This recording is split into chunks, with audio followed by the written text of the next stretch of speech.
Hi, this is Mark at Dingdong's Garden. This is white Imperial white currant. We're out here harvesting now, but I wanted to grab my camera and get some pictures and video of the different currant varieties that we have before they're gone, or I'll have to wait another year.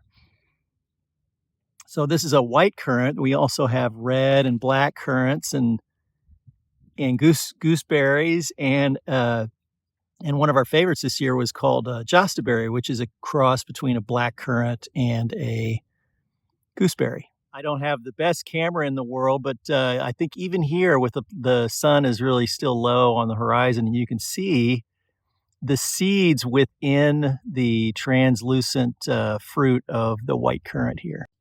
And if I take a taste of this, I'm not sure if you can hear the crunching from the seeds, but they're very tart. But if you were to mix this or sweeten it up or cook it, the flavor would be fantastic. Sometimes we'll put these out on our farmer's market table, and kids will come up because they're really beautiful, and they seem like they would be a good snack, but a sweet snack. But then when somebody bites into it, they are surprised at how tart it is, and that's true for most currants. But if you're looking for a relatively early season fruit, provide a lot of material for canning or for baking, currants aren't bad, and this white Imperial currant is doing quite well here. It's putting out a lot of fruit for us this year.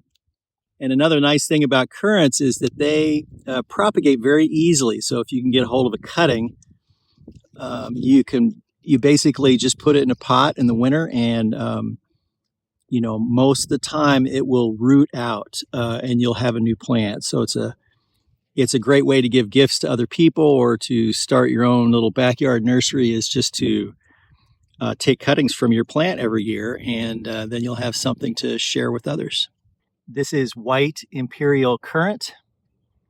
It's one of our white currants, and it is very productive and very beautiful in the summer.